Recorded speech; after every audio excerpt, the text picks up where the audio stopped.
बहू, मैं इधर से देख रही हूँ तुम्हें काम करने में मन नहीं लगता है। तुम्हारा ध्यान कहाँ है? 2 बच्चे करने में सास ससुर को बिल्कुल भूल ही गई हो। बच्चे तो हमने भी बड़े किए हैं, अकेली तुम ही नहीं, दुनिया में जो बच्चे और घर संभाल रही हो। कौसल्या जी की करकती आवाज़ सुबह सुबह रश्मि के कानों में पड़ी। रश्मि, जो कि बिखरा पड़ा घर समेटने में लगी थी, बोली, माँ, घर में अकेली मैं नहीं रहती, मेरे साथ घर में इतने सारे लोग भी रहते हैं, जिसमें से कोई गीला तौलिया सोफे पर यूं ही फेंक देता है, तो कोई जहां नाश्ता करता है वहीं प्लेट रख कर चला जाता है। सूखे कपड़ों का ढेर समेटना भी पड़ता है और मैले कपड़ों को भी धोना भी पड़ता है। यह सब करने में भी बहुत समय लगता है और मेरे बच्चे अभी बहुत छोटे हैं, तो इनका भी बार बार काम लगा ही रहता है। वैसे आप लोगों को भी नाश्ता समय पर दे दिया था मैंने, फिर आप सुबह सुबह क्यों चिल्ला रही हैं? कौसल्या जी बोली, तूने कल ही तो कहा था आज हम दोनों को कार में बैठाकर तू मंदिर छोड़ आएगी, इसलिए जल्दी कर रहे हैं बस, मगर रहने दे, तुझसे ना हो पाएगा, हम दोनों खुद व खुद चले जाएंगे। रश्मि बोली, माँ रुकिए, मैं आप दोनों को छोड़ आऊँगी, घर में कोई बच्चों की देख रेख के लिए नहीं है, इसलिए बच्चों को भी तो साथ ले जाना पड़ेगा। कौसल्या जी बोली, मैंने कहा ना अब रहने दे, बोलकर वे और पति नरेंद्र जी लिफ्ट से नीचे उतरने लगे। रश्मि के दिन भर के काम खत्म ही नहीं होते थे। एक तो संयुक्त परिवार और उसमें 2 छोटे बच्चे, फिर भी रश्मि घर के कामों में कोई कमी नहीं रखती थी, मगर कौसल्या जी अब पहले जैसे कहाँ खुश रहती थी। रश्मि की शादी हुई तब वह सिर्फ घर के लोगों का ही काम करती, फिर भी मगर अब उसकी जिम्मेदारी दुगनी हो चुकी थी। 2 जुड़वा बच्चे के रहते पूरे घर को मैनेज करते करते रश्मि भी थकने लगी थी। आखिर थी तो एक स्त्री ही, जो कितना भी कर ले फिर भी सभी को यही लगता है कि तुमने किया ही क्या। रश्मि को काम करते करते अपने बचपन के दिन याद आ गए, जब वह बहुत मस्ती किया करती थी। रश्मि, जरा संभल कर, गिर जाएगी, इतनी लगता है भला। बुआ कोमल जी बोली, बुआ आप चिंता ना करो, मुझे आदत है, कहकर रश्मि हंस पड़ती। बुआ जी कहती, यह रश्मि पता नहीं कब सुधरेगी। बुआ जी घर आकर रश्मि सोनाली से बोली, भाभी, लड़की अब जवान हो रही है, इसे यह ऊट पटांग हरकतें करने से रोकती क्यों नहीं हो? सोनाली जी बोली, दीदी, रश्मि थोड़ी चंचल है, आप जानती तो हो, धीरे धीरे सब सीख जाएगी, और वैसे भी लड़कियों को अपने मायके में ही आज़ादी से रहने मिलता है, फिर कहाँ ससुराल में उसे समय मिलेगा। इसलिए मैं तो कहती हूँ जितनी मस्ती करनी है यहीं कर ले, ताकि बाद में कोई पछतावा ना हो। बचपन से ही चंचल रश्मि की हरकतें लड़कों से कम ना थी। घर में दादा दादी, बुआ कोमल जी, जो कम उम्र में विधवा हो जाने के कारण हमेशा के लिए मायके चली आई थी। माता पिता और छोटा भाई अमित रहते थे। रात को रश्मि जब सबके साथ बैठकर फैमिली सीरियल देखते थे, सब लोगों का मनोरंजन होता था। सब लोग खूब जोरों से हंसती और कहती, मम्मा, सीरियल में कुछ भी बताते हैं, बस बहू को टारगेट किया जाता है, जैसे कि बहू ना हो, कोई घर की विलन हो। जो बहू पहले सबको अच्छी लग रही थी, बाद में वही सबके लिए बुरी बन जाती है। फिर सीरियल होकर कहती, मम्मा, शादी के बाद अगर सच में ऐसा होता है तो मुझे नहीं बनना किसी के घर की बहू, मैंने देखा है, पहले बहू को सब लोग सर पर बिठाते हैं और फिर बाद में उसे खूब सुनाते हैं। मैं तो हमेशा आप लोगों के साथ ही रहूँगी। माँ सोनाली जी रश्मि को प्यार से समझाती और कहती, नहीं रे, ऐसा थोड़े होता है, सीरियल में थोड़ा बढ़ा चढ़ाकर बताते हैं, असल ज़िंदगी में ऐसा कुछ नहीं होता। और मेरी बेटी तो बहुत प्यारी है, सभी का दिल जीत लेती है। ऐसी बहू पाकर तो तेरे ससुराल वाले खुश हो जाएंगे। देखना, वक्त के साथ साथ रश्मि भी बड़ी हो गई और उसकी भी सगाई हो गई। रश्मि की सगाई एक भरे पूरे परिवार में हुई थी, जहां सास ससुर देवर ननद सभी थे। सगाई और शादी के बीच 1 साल का अंतर रखा गया ताकि बच्चे एक दूसरे को अच्छे से समझ पाए। सोनाली जी ने रश्मि को घर का सारा काम खूब अच्छे से सिखा दिया ताकि रश्मि को ससुराल में कोई तकलीफ़ ना हो। रश्मि अब घर के कामों में भी एकदम निपुण हो गई थी।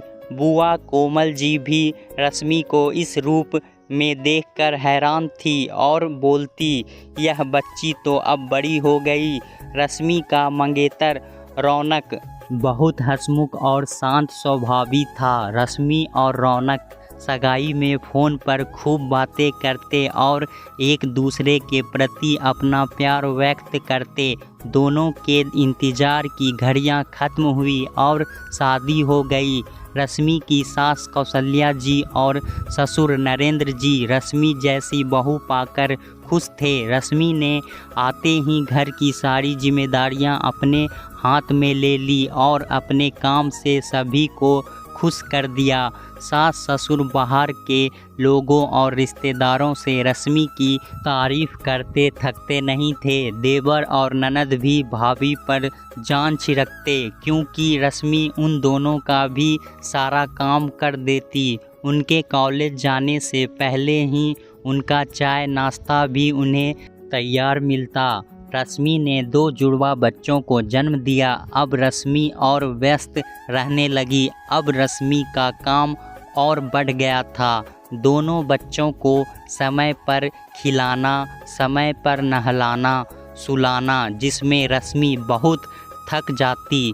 घर के सारे काम ठीक तरह से करने के बावजूद भी अब सास कौशल्या जी का मुंह टेढ़ा रहता और वह ताने मारने का एक मौका ना छोड़ती। एक दिन तो कुछ रिश्तेदारों के सामने नरेंद्र जी और कौशल्या जी बोले, आजकल के बेटे बहू तो बस खुद के बारे में सोचते हैं, खुद का परिवार जैसे ही पूरा हुआ, ना कि घर के बुजुर्गों के प्रति उनका कोई ध्यान ही नहीं है। रश्मि को उनकी यह बात बहुत बुरी लगी। वह सोचने लगी, इतने सालों तक वह बस दूसरों के लिए ही तो जीती आई थी। सास ससुर, पति, देवर ननद और बच्चे।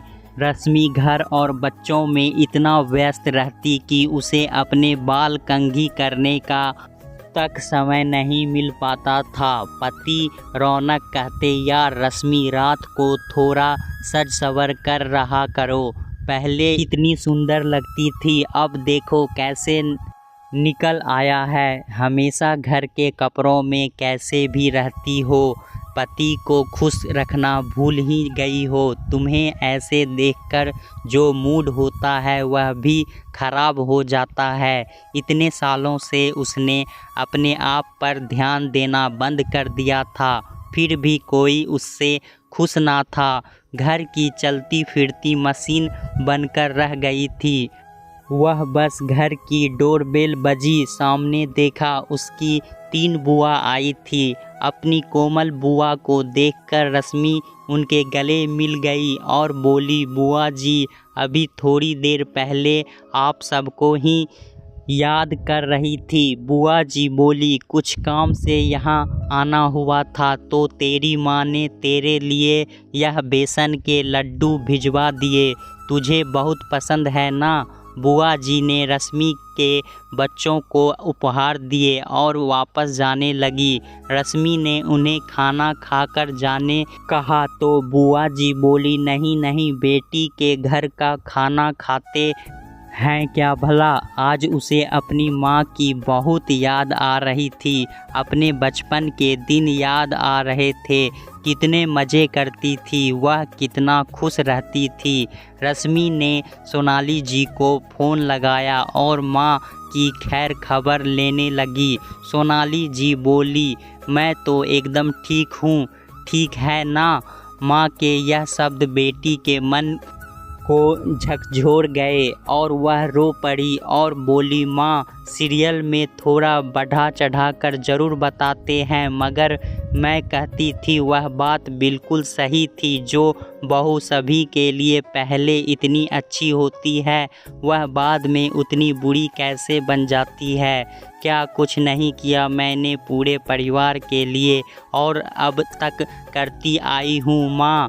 मैंने अपनी सभी इच्छाओं को मार दिया ताकि मेरे ससुराल वालों को मुझसे कभी तकलीफ़ ना हो। पूरा दिन काम करके रौनक भी मुझसे खुश नहीं रहते, बल्कि कहते हैं यह क्या हाल बना दिया है तुमने अपना। माँ कोई मेरी मदद तो नहीं करता, बल्कि ताने मारने में कोई कमी नहीं छोड़ता। बेटी के मन की व्यथा सुन सोनाली जी की आंखें भर आई। वह बोली, बेटा संघर्षों का नाम ही जिंदगी है।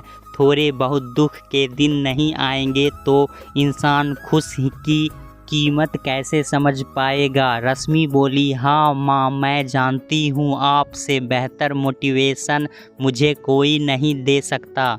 मैं इन परिस्थितियों को भी बदल कर दिखाऊंगी और फिर से अपना नाम बनाऊंगी। एक दिन वापस यही लोग मेरी तारीफ़ करेंगे, देखना आप।